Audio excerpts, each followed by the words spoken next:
Level of prevention के regarded question है।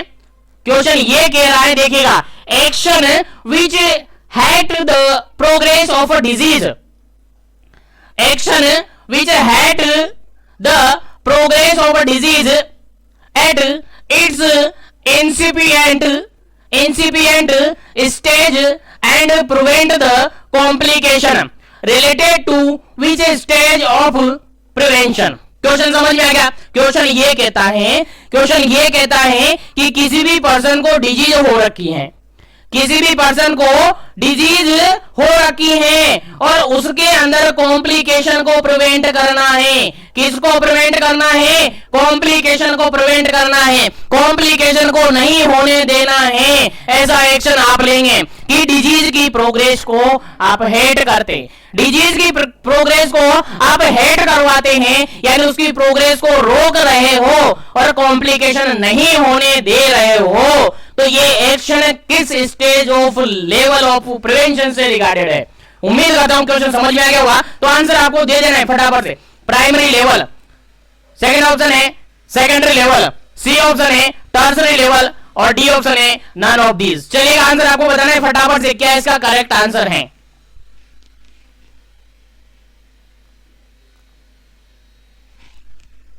चलेगा, उम्मीद करता हूं क्वेश्चन समझ में आ गया। क्वेश्चन ये कहता है किसी भी पर्टिकुलर पर्सन को किसी भी डिजीज हो रखी है, किसी भी पर्सन को डिजीज हो रखी है और उसमें ऐसे एक्शन लिए जा रहे हैं कि उसकी डिजीज प्रोग्रेस ना करे मतलब उसमें किसी भी प्रकार का कोई कॉम्प्लिकेशन जनरेट नहीं हो। तो कॉम्प्लिकेशन से प्रिवेंट करने के लिए कौन सी लेवल ऑफ प्रिवेंशन आती है, आपको काफी अच्छी तरीके से मैंने बता रखा है और काफी अच्छी तरीके से ऐसे क्वेश्चन हमने सोल्व कर रखे। बिल्कुल सही आंसर इस क्वेश्चन का option number B, option number second बिल्कुल सही आंसर है। सेकेंडरी लेवल ऑफ प्रिवेंशन आता है क्योंकि यहां पर ऐसी कंडीशन है,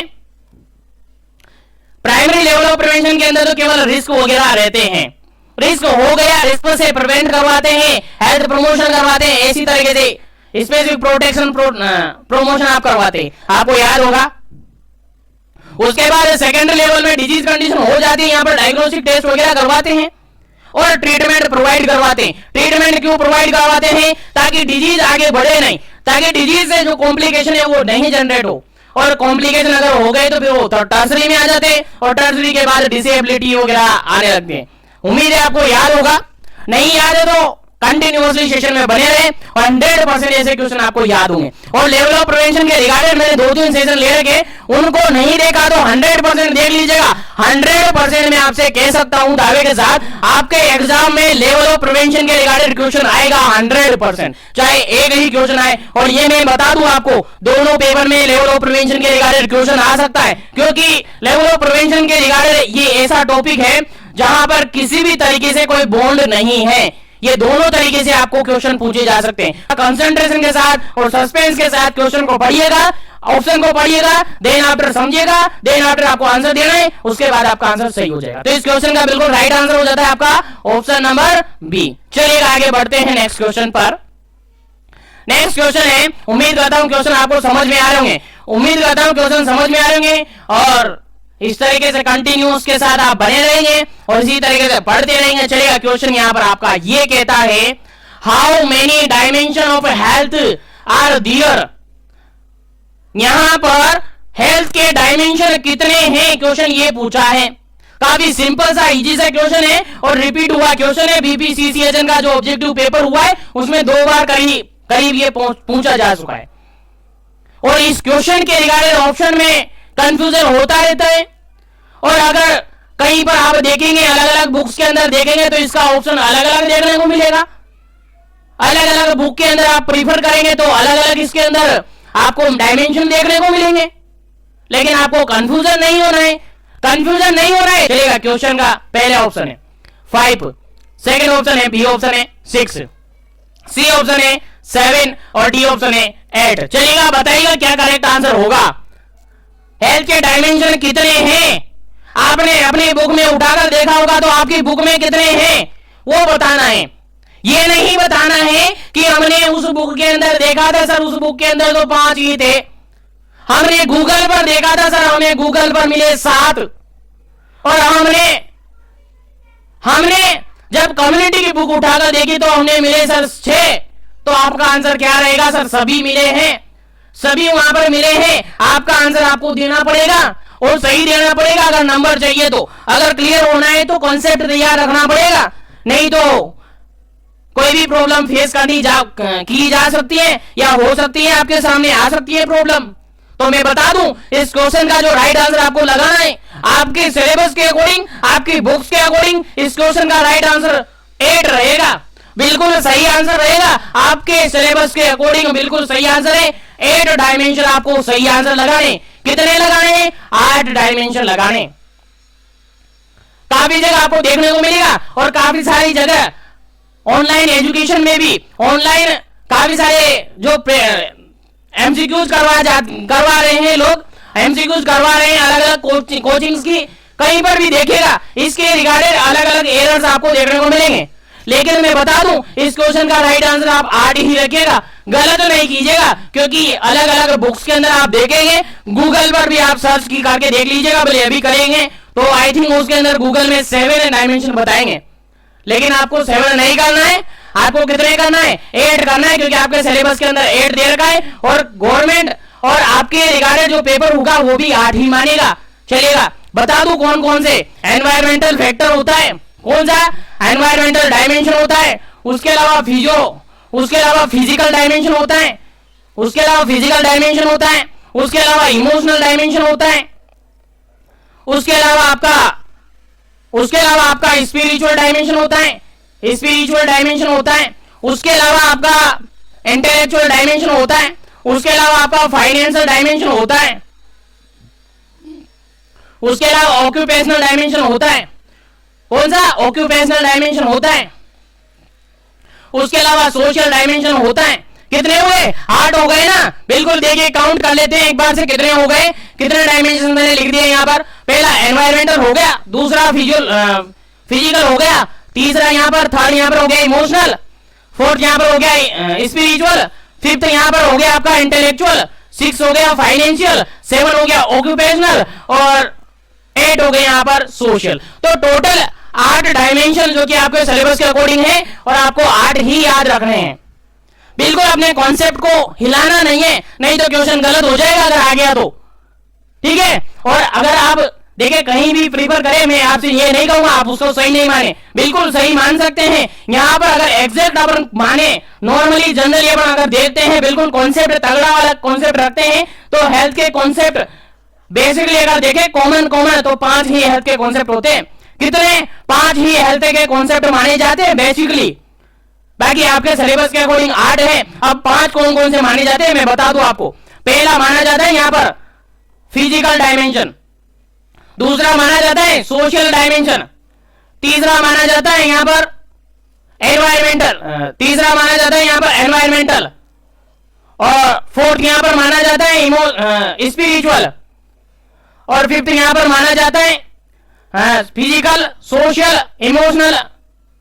इमोशनल, फिफ्थ यहाँ पर माना जाता है इमोशनल। ये 5 ही डायमेंशन बेसिकली माने जाते हैं, 5 ही डायमेंशन बेसिकली माने जाते हैं। लेकिन अकॉर्डिंग टू आपके सिलेबस और according to IOH syllabus, according to BPCCHN syllabus, आपके एग्जाम पॉइंट ऑफ व्यू से 8 ही आपको याद रखना है। बाकी बेसिकली अपन कहे तो 5 यहाँ पर है, और गूगल के अकॉर्डिंग देखे तो 7 यहाँ पर हो सकते हैं। लेकिन आपको बिल्कुल भी अपने क्वेश्चन पर घूमना नहीं है, आपका आंसर है 8 डायमेंशन है आपके एग्जाम में, 8 डायमेंशन है आपके सिलेबस में। गलत मेंशन नहीं करना है, गलत याद नहीं रखना है, नहीं तो गड़बड़ हो सकती है। चलेगा, मैं आगे बढ़ता हूँ। क्वेश्चन आपको समझ में आ गया होगा ऐसी मैं उम्मीद करता हूँ। और इसी के साथ सेशन को लाइक कर दे एक बार और शेयर कर दे, ताकि सभी तक सेशन पहुंच जाए, ताकि जो लोग गलती करे वो गलती ना कर पाए। चलेगा, इस क्वेश्चन के रिगार्डिंग नेक्स्ट क्वेश्चन देखते हैं अपन, इस सिलेबस के रिगार्डिंग नेक्स्ट क्वेश्चन देखते हैं। क्वेश्चन काफी इजी सा है, आपको समझ में आना चाहिए, और क्वेश्चन उम्मीद करता हूं आपको समझ में आएगा। देखिएगा 70 नंबर क्वेश्चन है। क्वेश्चन ये कह रहा है, a condition for onset of disease causation including agent, host and environment.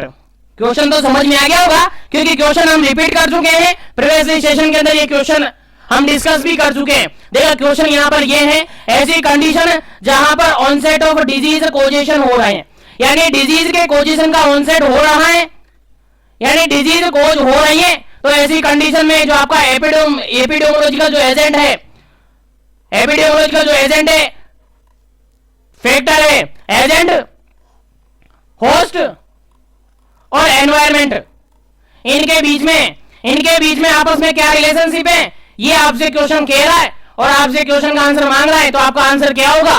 क्या इन तीनों के बीच में इंटरेक्शन है? क्या इन तीनों के बीच में बैलेंस है? क्या इन तीनों के बीच में प्रेजेंटेशन है?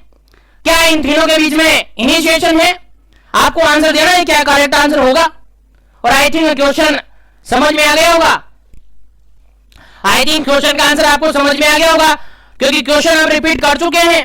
तो इस क्वेश्चन का सही आंसर आपको देना है। फटाफट से राइट आंसर बताइए, फिर उसके बाद मैं सही आंसर बता दूंगा और सही आंसर इसका ये क्यों है वो भी बता दूंगा, कारण भी बता दूंगा और इसके रिगार्डिंग आपको याद भी रहेगा।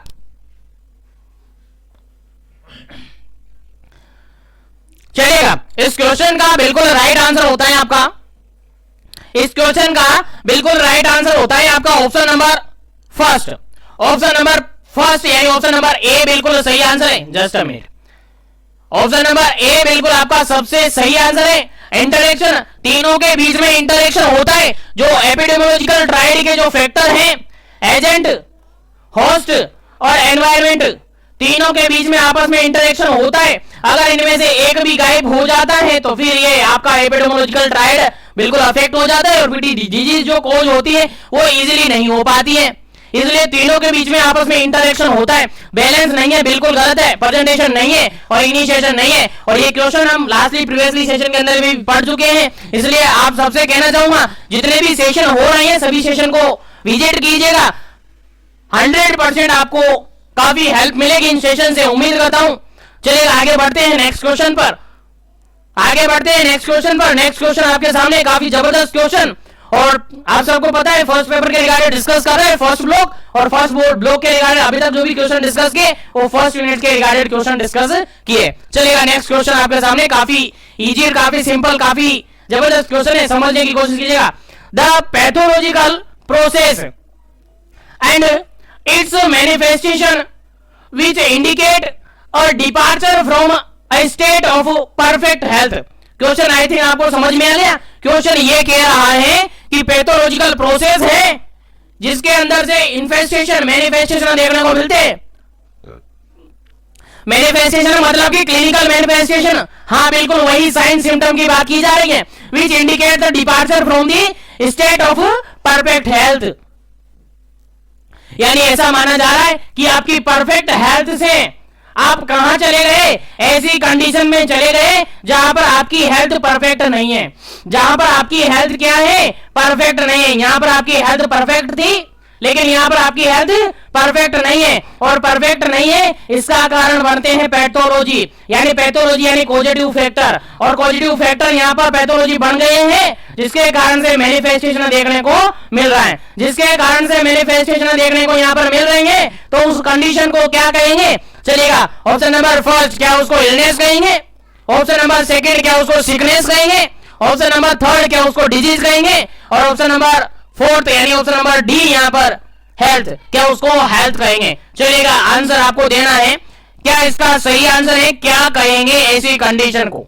ऐसी कंडीशन को हम क्या कहेंगे कि पैथोलॉजिकल प्रोसेस हुई है और आपकी परफेक्ट हेल्थ से आपकी हेल्थ डिपार्चर हो गई है और अब आपकी हेल्थ परफेक्ट नहीं हुई है, परफेक्ट नहीं है, और उसके अंदर मैनिफेस्टेशन यानी क्लिनिकल फीचर, साइन सिम्टम देखने को मिल रही है। तो ऐसी कंडीशन को अपन क्या कहेंगे? क्या उसको इलनेस कहेंगे, क्या उसको सिकनेस कहेंगे, क्या उसको डिजीज कहेंगे, क्या उसको हेल्थ कहेंगे? चलिएगा, आंसर आपको देना है कि इसका करेक्ट आंसर होगा। आई थिंक क्वेश्चन समझ में आ गया, तो आंसर भी आपको समझ में आना चाहिए और आंसर फटाफट से सही से आंसर दे दीजिएगा, क्योंकि ये क्वेश्चन आपको आ गया। इट मींस आप बिल्कुल पॉजिटिविटी के साथ यहां पर बैठे हैं और पॉजिटिविटी के साथ यहां पर पढ़ रहे हैं। चलिएगा,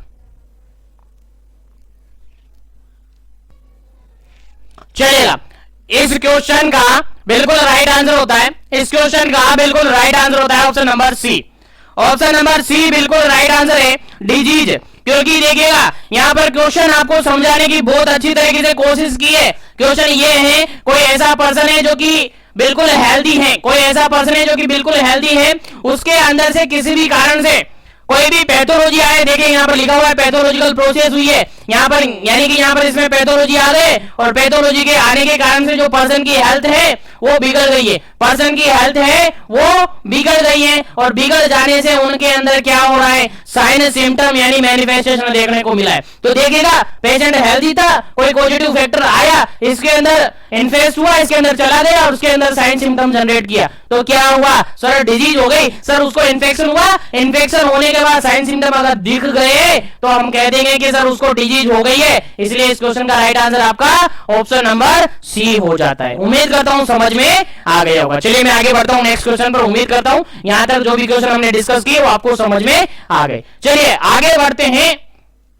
और आगे बढ़ने के साथ ही नेक्स्ट क्वेश्चन अपन डिस्कस करते हैं। काफी इंपॉर्टेंट, काफी इजी क्वेश्चन है, समझने की कोशिश कीजिएगा, आपको आसानी से समझ में आएगा। चलेगा, क्वेश्चन ये कहता है, 19 नंबर क्वेश्चन है, क्वेश्चन ये कहता है the ability to carry out certain function और activity which are otherwise expected for that age sex as result of impairment. चलेगा, क्वेश्चन यहां पर ये है, सिंपल सा क्वेश्चन ये है कि किसी भी पर्सन के अंदर इंपेयरमेंट हुआ है।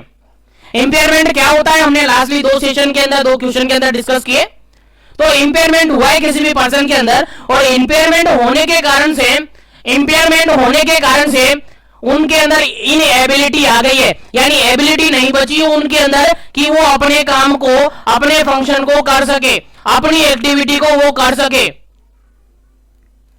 Are otherwise expected for age और सेक्स। देखिएगा यहां पर क्वेश्चन समझ में आ गया होगा। क्वेश्चन ये है, मान के चलेगा एक पर्सन यहां पर है, एक पर्सन यहां पर है, इसके अंदर इंपेयरमेंट हुआ है, इसके अंदर क्या हुआ है, इंपेयरमेंट हुआ है, और इंपेयरमेंट होने के कारण से मान के चलेगा यहां पर कोई भी पर्सन है, मेल और फीमेल कोई सा भी हो सकता है, मेल और फीमेल कोई सा भी हो सकता है, और इनकी एज कुछ भी हो सकती है। मान के चलेगा इनकी एज, दोनों की एज मान के चलेगा 18 साल की है, 18 ईयर है, और इनसे एक्सपेक्ट किया जाता है कि अपना खुद का काम खुद करे, खुद स्टडी कर सकते हैं, खुद अपनी बुक उठा सकते हैं, खुद अपना खाना खा सकते हैं, ऐसा एक्सपेक्ट किया जा रहा है। लेकिन क्वेश्चन क्या कह रहा है, क्वेश्चन ये कह रहा है कि उनकी जो एक्टिविटी है वो नहीं हो पा रही है, उनमें इनएबिलिटी हो गई है, जिनसे इनसे एक्सपेक्ट किया जाता है कि खुद खाना खा सकते हैं, इनसे एक्सपेक्ट किया जाता है कि खुद तैयार हो सकते हैं, इनसे एक्सपेक्ट किया जाता है कि खुद नहा सकते हैं, कुछ बाथिंग कर सकते हैं,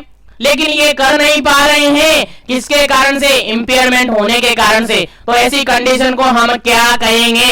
आई थिंक क्वेश्चन अब अच्छी तरीके से भेजे में बैठ गया होगा, तो बता दीजिएगा कि हम ऐसी कंडीशन को क्या कहेंगे। ऑप्शन नंबर फर्स्ट डिसेबिलिटी कहेंगे, ऑप्शन नंबर सेकंड हैंडीकैप कहेंगे, ऑप्शन नंबर थर्ड डिजीज कहेंगे, ऑप्शन नंबर फोर्थ इंपेयरमेंट कहेंगे। चलिए आंसर आपको बताना है, 5 सेकंड आपको देता हूं, उसके बाद इसका करेक्ट आंसर आपको बता दिया जाएगा। जल्दी कीजिएगा, क्या इसका करेक्ट आंसर होगा, आपके अकॉर्डिंग क्या इसका करेक्ट आंसर होगा। 19 नंबर क्वेश्चन अपन डिस्कस कर रहे हैं, उम्मीद करता हूं समझ में आ गया होगा, तो जल्दी से आंसर बता दीजिएगा।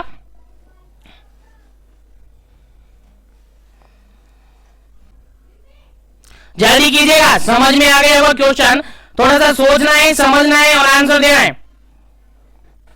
चलिएगा, मैंने सब कुछ क्वेश्चन को सोल्व करने से पहले ही बता दिया, क्वेश्चन को ही समझा दिया, क्वेश्चन में ही आंसर बता दिया, तो फिर इतना सोचने की कहां जल्दी है, इतना सोचने की कहां पड़ी है। इस क्वेश्चन का डायरेक्टली आप आंसर कह सकते हैं, डायरेक्टली आप आंसर लगा सकते हैं कि सर अब उसके अंदर डिसेबिलिटी हो गई है, जब इंपेयरमेंट तो पहले ही हो गया है और इंपेयरमेंट के कारण से वो अपने काम ही नहीं कर पा रहा है, और अपने काम नहीं कर पा रहा है तो सीधा सा कह सकते हैं कि डिसेबिलिटी उसके अंदर हुई है। क्या हुई है सर, उसके अंदर डिसेबिलिटी हुई है। बिल्कुल इजी सा क्वेश्चन था और बिल्कुल आसान क्वेश्चन था। उम्मीद करता हूं आपको समझ में आ गया है और आपको याद रहेगा, भूलना नहीं है, आपके एग्जाम में रिपीट हो सकता है। चलिए आगे बढ़ता हूं मैं नेक्स्ट क्वेश्चन पर, आगे बढ़ता हूं मैं नेक्स्ट क्वेश्चन पर। क्वेश्चन समझ में आ रहा होगा, इसी के साथ नेक्स्ट क्वेश्चन आपका है 20 नंबर क्वेश्चन, और काफी जबरदस्त, काफी इंपॉर्टेंट क्वेश्चन है। क्वेश्चन है, समझने की कोशिश कीजिएगा, इससे अच्छा क्वेश्चन आपको नहीं मिल पाएगा, इससे अच्छा क्वेश्चन आपको नहीं मिल पाएगा, आपको आंसर बताना है। चलिएगा क्वेश्चन पढ़ते हैं। क्वेश्चन ये कह रहा है the final disadvantage in a life which occur the consequent to an impairment or disability which limit the fulfillment of the role a person is required to play in a life. Question आया समझ में? Question उम्मीद करता हूं आपको समझ में आ गया होगा.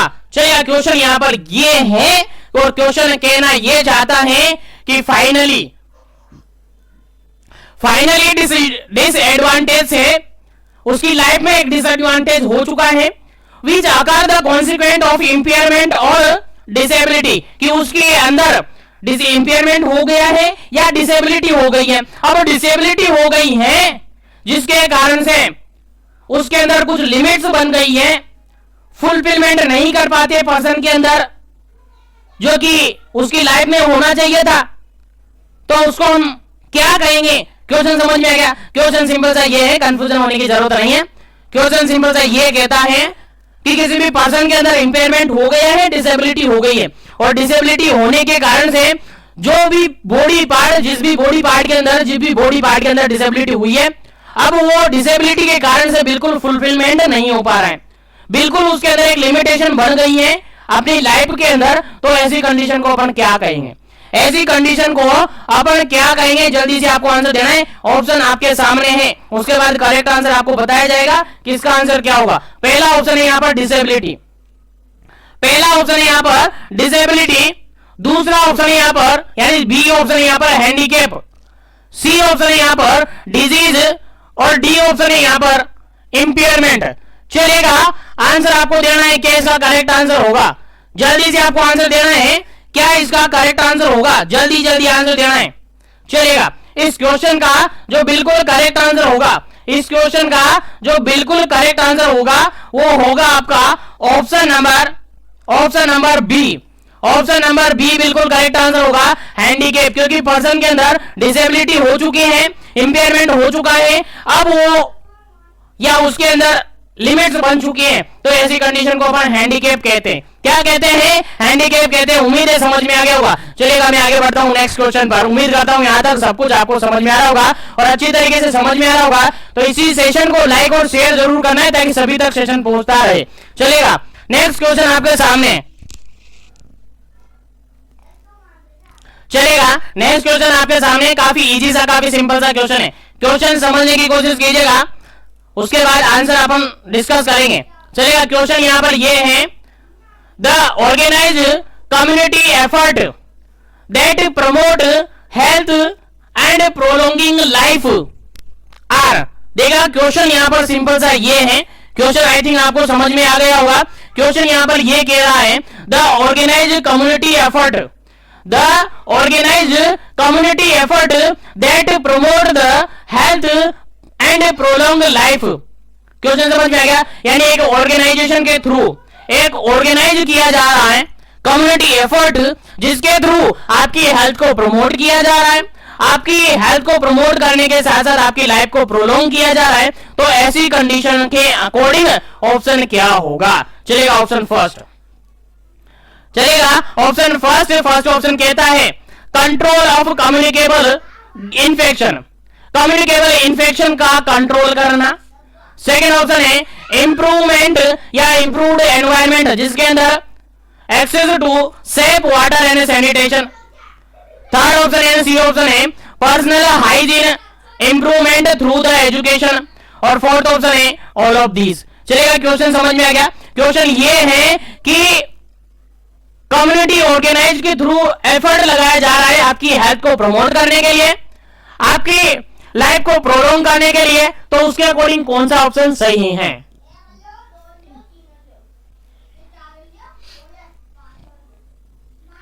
तो यहां पर बिल्कुल सही आंसर है option number D, all of these. क्योंकि सभी ऑप्शन यहां पर सही है. देखिएगा, पहला ऑप्शन है कंट्रोल ऑफ कम्युनिकेबल डिजीज. अगर कम्युनिकेबल डिजीज को अपन कंट्रोल करते हैं तो क्या आपकी हेल्थ प्रमोट नहीं होगी?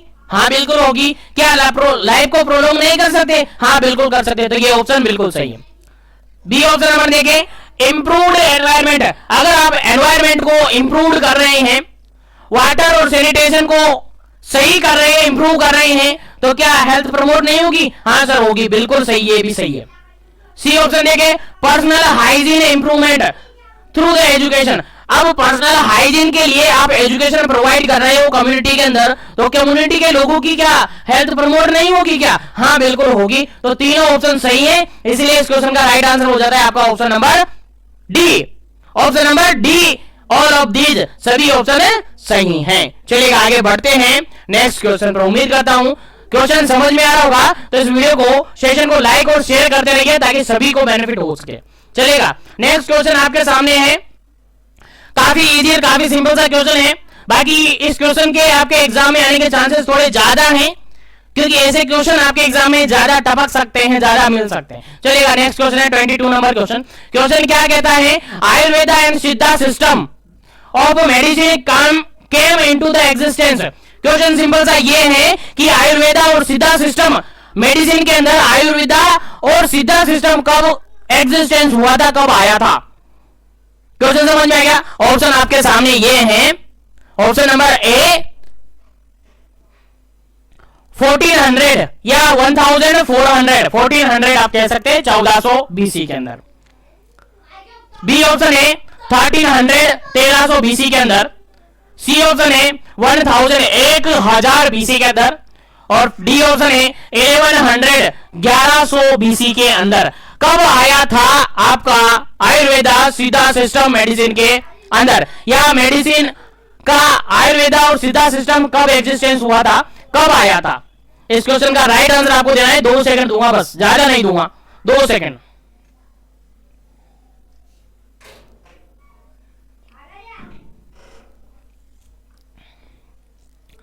चलिएगा इस क्वेश्चन का बिल्कुल राइट आंसर है ऑप्शन नंबर ए 1400, 1400, 1400 बीसी के अंदर आयुर्वेदा और सीधा सिस्टम मेडिसिन के अंदर आया था। बिल्कुल राइट आंसर है, आपको याद रखना है, ज्यादा सोचने की विचारने की जरूरत नहीं है, एग्जैक्ट आपको याद रखना है। चलिए आगे बढ़ते हैं, आगे बढ़ते हैं नेक्स्ट क्वेश्चन। और नेक्स्ट क्वेश्चन काफी सिंपल सा, काफी इजी सा क्वेश्चन है, लेकिन आपको याद होना चाहिए, आपको समझ में आना चाहिए, आपको याद होना चाहिए, क्योंकि आपके एग्जाम में रिपीट हो सकता है। तो चलिए क्वेश्चन पढ़ते हैं। क्वेश्चन ये कहता है, 23 नंबर क्वेश्चन है। क्वेश्चन ये कहता है, the Greek system of medicine known as Unani was introduced by. Question समझ में आ गया? क्वेश्चन ये है कि जो मेडिसिन का ग्रीक सिस्टम है, जिसको हम यूनानी सिस्टम कहते हैं, वो किसके थ्रू इंट्रोड्यूस किया गया था, किसके थ्रू इंट्रोड्यूस किया गया था? क्वेश्चन समझ में आ गया?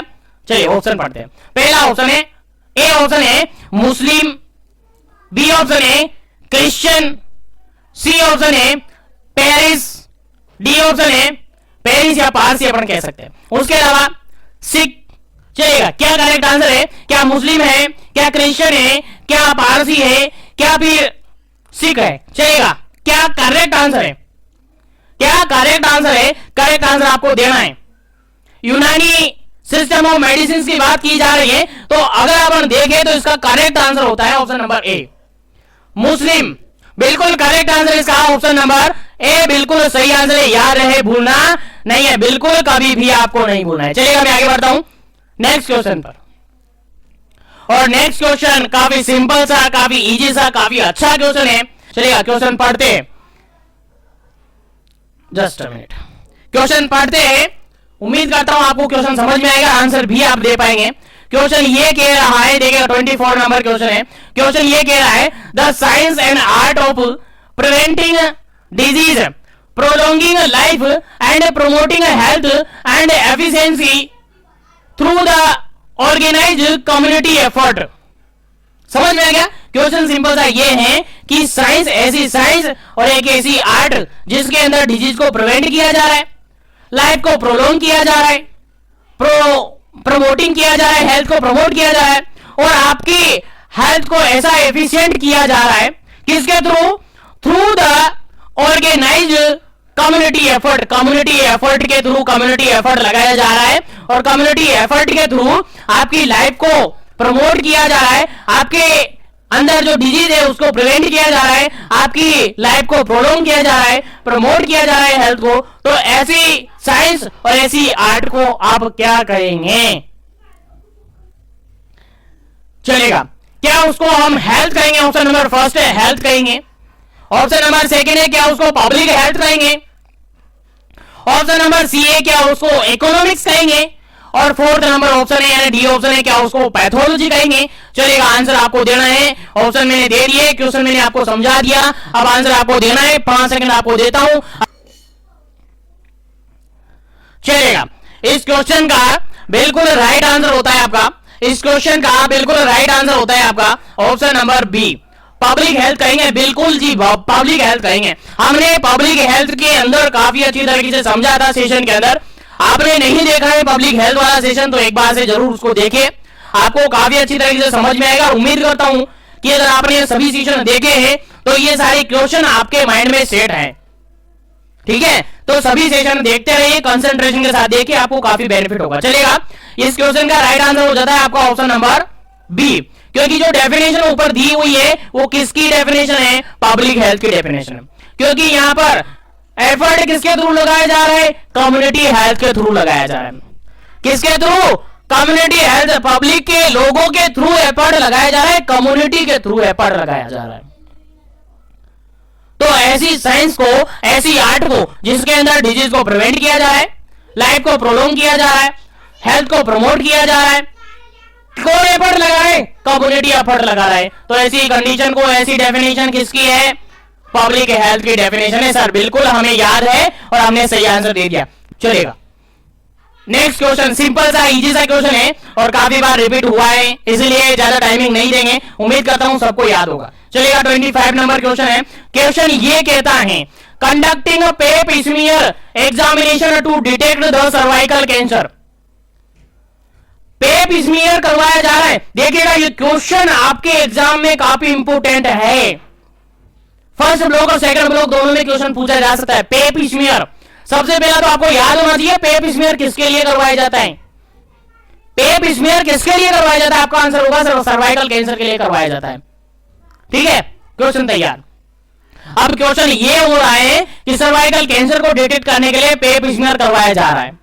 तो ये पेप स्मीयर जब हम करवा रहे हैं तो ये किस लेवल ऑफ प्रिवेंशन के अंदर आएगा, सर फर्स्ट वन ऑप्शन देखिए प्राइमरी लेवल ऑफ प्रिवेंशन के अंदर आएगा, सेकंड वन ऑप्शन देखिए sir secondary level of prevention के अंदर आएगा, थर्ड वन ऑप्शन देखिए टर्सरी लेवल ऑफ प्रिवेंशन के अंदर आएगा, और फोर्थ वन ऑप्शन देखिए स्पेसिफिक प्रोटेक्शन के अंदर आएगा। चलिएगा आंसर आपको देना है, 2 सेकंड आपके पास है, केवल 2 सेकंड आपके पास है, उसके बाद सही आंसर आपको मिल जाएगा, करेक्ट आंसर आपको देना है, केवल 2 सेकंड है।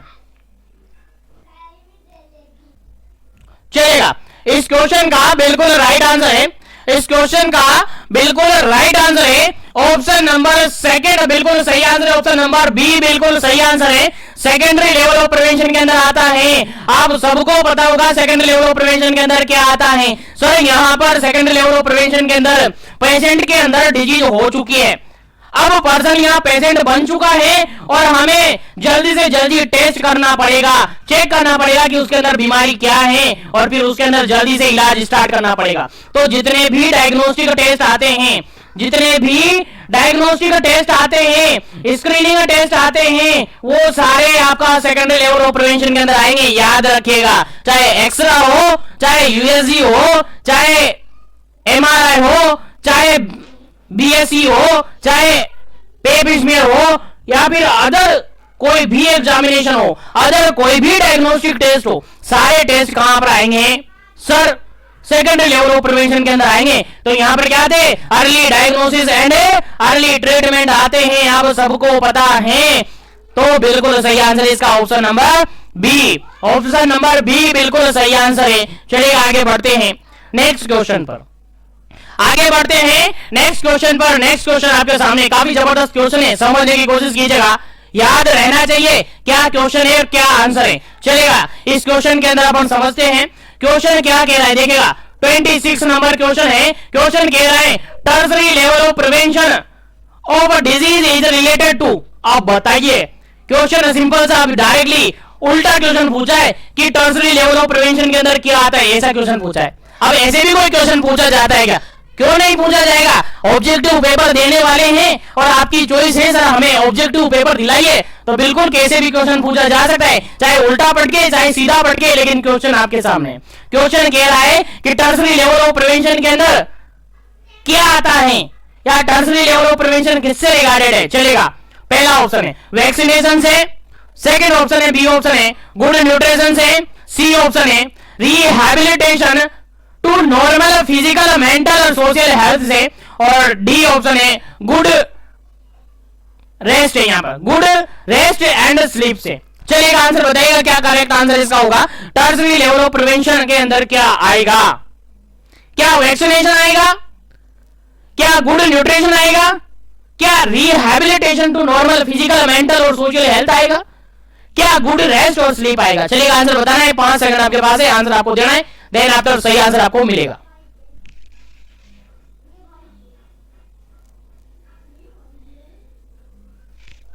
चलिएगा, इस क्वेश्चन का राइट आंसर है option number C. Option number C rehabilitation बिल्कुल यहां पर आता है, क्योंकि सेकेंडरी प्रिवेंशन के बाद कॉम्प्लिकेशन अगर होते हैं तो उसके अंदर रिहैबिलिटेशन करवाया जाता है, बिल्कुल रिहैबिलिटेशन करवाया जाता है, डिसेबिलिटी लिमिटेशन करवाया जाता है। बिल्कुल सी ऑप्शन बिल्कुल सही आंसर है इस क्वेश्चन का। चलेगा, आगे बढ़ते हैं अपन नेक्स्ट क्वेश्चन पर, आगे बढ़ते हैं नेक्स्ट क्वेश्चन पर। उम्मीद है यहां तक आपको सब कुछ समझ में आ गया होगा। चलेगा, नेक्स्ट क्वेश्चन है, और उम्मीद करता हूं अगर कंसंट्रेशन के साथ थे तो इस क्वेश्चन का राइट आंसर आपके पास होगा। चलिए आंसर क्वेश्चन पढ़ते हैं। क्वेश्चन 27 नंबर क्वेश्चन है। क्वेश्चन ये कहता है कि early diagnosis and promote the treatment is the, देखिए क्वेश्चन यहां पर ये है, अर्ली डायग्नोसिस और ट्रीटमेंट किस लेवल ऑफ प्रिवेंशन के अंदर आता है? सिंपल सा क्वेश्चन ये है। क्वेश्चन नंबर 27 का आंसर क्या होगा? देखिएगा, फर्स्ट नंबर ऑप्शन है यहां पर प्राइमरी प्रिवेंशन, सेकेंड ऑप्शन है यहां पर सेकेंडरी प्रिवेंशन, थर्ड ऑप्शन यहां पर टर्सरी प्रिवेंशन, और फोर्थ ऑप्शन है यहां पर स्पेसिफिक प्रिवेंशन, स्पेसिफिक प्रोटेक्शन। चलिए आंसर बताइएगा क्या इसका करेक्ट आंसर है, जल्दी से आंसर दीजिएगा। अर्ली डायग्नोसिस एंड ट्रीटमेंट किस लेवल ऑफ प्रिवेंशन के अंदर आता है? जस्ट थोड़ी देर पहले मैंने बताया, अगर आपको याद है तो, नहीं याद है तो याद रखिएगा, काफी इजी सा क्वेश्चन है। क्वेश्चन ये कह रहा है कि अर्ली डायग्नोसिस और ट्रीटमेंट किस लेवल ऑफ प्रिवेंशन के अंदर आता है? आपका आंसर जाता है option number B. Option number B अभी थोड़ी देर पहले मैंने बताया कि sir secondary level of prevention के अंदर आता है early diagnosis and treatment, early diagnosis and treatment secondary level of prevention के अंदर आता है, सर हमें याद है, बिल्कुल सही आंसर है option number second, option number second, secondary level of prevention. चलेगा, आगे बढ़ते। उम्मीद है यहां तक जो भी क्वेश्चन हमने डिस्कस किया आपको समझ में आए, तो इस सेशन को ज्यादा से ज्यादा लाइक कीजिएगा, ज्यादा से ज्यादा शेयर कीजिएगा, ताकि सभी तक क्वेश्चन पूछे, सभी तक क्वेश्चन पहुंचे और सेशन पहुंचे और सभी इन क्वेश्चंस का बेनिफिट ले सके। चलेगा, नेक्स्ट क्वेश्चन है 28 नंबर क्वेश्चन, काफी जबरदस्त इंपोर्टेंट क्वेश्चन है। Immunization is use as, immunization कौन से लेवल ऑफ प्रिवेंशन के अंदर आता है?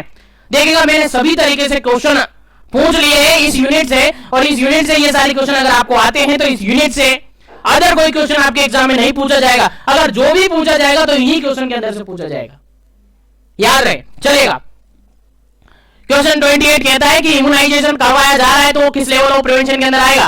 पहला ऑप्शन है प्राइमरी लेवल ऑफ प्रिवेंशन के अंदर आएगा, सेकंड ऑप्शन है सेकेंडरी लेवल ऑफ प्रिवेंशन के अंदर आएगा, और थर्ड ऑप्शन है टर्सरी लेवल ऑफ प्रिवेंशन के अंदर आएगा, फोर्थ नंबर ऑप्शन है स्पेसिफिक प्रोटेक्शन के अंदर आएगा। किसके अंदर आएगा आपका इम्यूनाइजेशन? चलेगा, बताइए, अगर आपको याद नहीं है तो याद रखिएगा, क्योंकि आपके एग्जाम में क्वेश्चन पूछा जाएगा, क्योंकि इम्यूनाइजेशन अभी चल रहा है, कोविड-19 का चल रहा है, बाकी अदर रूटीन एग्जामिनेशन चलता है, रूटीन इम्यूनाइजेशन चलता है, आरआई चलती है। चलिएगा, आंसर बताइएगा। चलिएगा, इस क्वेश्चन का बिल्कुल राइट आंसर है ऑप्शन नंबर ए, बिल्कुल राइट आंसर है। प्राइमरी लेवल ऑफ प्रिवेंशन के अंदर आता है इम्यूनाइजेशन, क्योंकि यहां पर स्पेसिफिक प्रोटेक्शन है और हेल्थ प्रमोशन करवाया जाता है, हेल्थ प्रमोशन और स्पेसिफिक प्रोटेक्शन करवाया जाता है। और हेल्थ प्रमोशन तो किसके थ्रू? एजुकेशन के थ्रू। हेल्थ प्रमोशन तो हेल्थ एजुकेशन के थ्रू, और स्पेसिफिक प्रोटेक्शन किसके थ्रू? इम्यूनाइजेशन के थ्रू, इम्यूनाइजेशन के थ्रू, न्यूट्रिशनल एजुकेशन के थ्रू या इम्यूनाइजेशन के थ्रू। ये सारे क्या हैं? स्पेसिफिक प्रोटेक्शन के अंदर आते हैं। याद रहे, प्राइमरी लेवल ऑफ प्रिवेंशन के अंदर दो फैक्ट आते हैं, हेल्थ प्रमोशन और स्पेसिफिक प्रोटेक्शन। हेल्थ प्रमोशन के अंदर एजुकेशन दी जाती है, चाहे वो न्यूट्रिशनल एजुकेशन हो, चाहे वो हेल्थ से रिगार्डेड एजुकेशन हो, चाहे वो एडल्ट एंड हेल्थ से रिगार्डेड एजुकेशन हो, सबसे रिगार्डेड हेल्थ एजुकेशन होती है, यानी हेल्थ को प्रमोट किया जाना। उसके अलावा स्पेसिफिक प्रोटेक्शन में लाइक इम्यूनाइजेशन सबसे अच्छा एग्जांपल है, इम्यूनाइजेशन सबसे अच्छा एग्जांपल है। उसके अलावा कॉन्ट्रासेप्टिव्स, कॉन्ट्रासेप्टिव्स का यूज करना, अगर क्वेश्चन में आ जाए कॉन्ट्रासेप्टिव्स को यूज अपन कर रहे हैं तो किस लेवल ऑफ प्रिवेंशन के अंदर आएगा? आपका डायरेक्टली आंसर जाएगा सर प्राइमरी लेवल के अंदर आएगा। हाँ बिल्कुल इसी के अंदर आएगा, आपको याद रखना है, दिमाग में घुसा लेना है, भेजे में घुसा लेना है और लेवल ऑफ प्रिवेंशन की क्लास पढ़ लेना है, क्योंकि वहां से 100% आपके एग्जाम में क्वेश्चन फंसेगा। चलेगा आगे बढ़ते हैं, उम्मीद करता हूं यहां तक सब कुछ समझ में आया होगा, क्वेश्चन भी समझ में आया होगा, आंसर भी समझ में आया होगा, ऑप्शन भी समझ में आए होंगे। और इसी के साथ नेक्स्ट क्वेश्चन पर मैं बढ़ता हूं, लेकिन सेशन को लाइक और शेयर नहीं किया तो लाइक और शेयर जरूर कीजिएगा, ताकि सेशन आपको समझ में आए, साथ में सभी को समझ में आए। और अभी तक आपने मिशन एजुकेशन ऐप डाउनलोड नहीं किया तो कर लीजिएगा। क्वेश्चन नंबर 29 अपन डिस्कस कर रहे हैं, और क्वेश्चन 29 क्या कहता है देखिएगा, life modification is an example. Life modification किसका एग्जाम्पल है? क्वेश्चन काफी जबरदस्त है, आंसर आपको देना है। फर्स्ट ऑप्शन है primordial level of prevention, second option है primary level of prevention, C option है सेकेंडरी लेवल ऑफ प्रिवेंशन, और डी ऑप्शन है टर्सरी लेवल ऑफ प्रिवेंशन। किस लेवल ऑफ प्रिवेंशन के अंदर आता है आपका लाइफ मॉडिफिकेशन? आंसर आपको याद होना चाहिए, समझ में आना चाहिए, क्योंकि काफी जबरदस्त और इंपॉर्टेंट क्वेश्चन है। चलेगा, इस क्वेश्चन का बिल्कुल राइट आंसर होता है, इस क्वेश्चन का बिल्कुल राइट आंसर होता है option number A. Primordial level of prevention के अंदर आता है लाइफ मॉडिफिकेशन, क्योंकि यहां पर रिस्क फैक्टर या तो अवेलेबल नहीं होता है या फिर मिनिमम होता है, या तो अवेलेबल नहीं होता है या फिर मिनिमम होता है। और इसी के साथ अगर आपने अपनी लाइफ को मॉडिफाई कर लिया है, लाइक अगर आप स्मोकिंग करते हैं और आपने स्मोकिंग को बंद कर दिया है, अपनी लाइफ को इंप्रूव कर रहे हैं, अपनी लाइफ को मॉडिफाई कर रहे हैं, इट मींस आप कौन सा प्रिवेंशन ले रहे हैं? प्रीमोडियल लेवल ऑफ प्रिवेंशन ले रहे हैं, याद रहे, भूलना नहीं है। चलिए आगे बढ़ते हैं और नेक्स्ट क्वेश्चन अपन डिस्कस करते हैं। सेशन को शेयर जरूर कीजिएगा, लाइक जरूर कीजिएगा, और जो भी कैंडिडेट पहली बार विजिट कर रहे हैं चैनल पर, वो चैनल को सब्सक्राइब करके बेल आइकन को जरूर ऑल पे प्रेस कीजिएगा, ताकि इसी तरीके से कंटिन्यू सेशन आपको मिलता है। चलिएगा नेक्स्ट क्वेश्चन है आपके सामने 30 नंबर क्वेश्चन, 30 नंबर क्वेश्चन, और काफी जबरदस्त क्वेश्चन। क्वेश्चन क्या कहता है, क्वेश्चन समझते हैं, ऑप्शन समझते हैं, फिर आंसर अपन देंगे। चलेगा, क्वेश्चन ये कहता है specific protection and health promotion are the measures of. अरे यार थोड़ी देर पहले बताया, अब इसका सही आंसर आपको देना है, नहीं तो फिर सेशन को मैं यहीं पर फिनिश करूंगा। जल्दी से आंसर देना है फटाफट, जो भी कैंडिडेट जुड़े हुए हैं जल्दी से आंसर दीजिएगा। चलेगा, पहला ऑप्शन यहाँ पर primary level of prevention, second option है secondary level of prevention, C option है टर्सरी लेवल ऑफ प्रिवेंशन, और डी ऑप्शन है स्पेसिफिक प्रोटेक्शन। चलेगा, जल्दी से आंसर दे दीजिएगा। इस क्वेश्चन का आंसर आप मुझे कमेंट सेक्शन में दीजिएगा। नेक्स्ट सेशन के अंदर जब मैं स्टार्ट करूंगा तो इस क्वेश्चन का आंसर बताऊंगा। उम्मीद करता हूं आप सबको याद होगा, तो इस क्वेश्चन का आंसर आपको देना है। मैं सभी का क्वेश्चन चेकआउट करूंगा, सभी का कमेंट चेकआउट करूंगा। क्वेश्चन का आंसर कैसे देंगे? 30 नंबर लिख के उसका आंसर आप साफ लिखेंगे। बी ऑप्शन है तो बी, सी है तो सी, ए है तो ए, और डी है तो डी, उसके सामने पूरा ऑप्शन टाइप कीजिएगा। उसके बाद अपना आंसर सबमिट कीजिएगा। फिर नेक्स्ट सेशन के अंदर मैं बताऊंगा किसने तो आंसर दिया, किसने नहीं दिया।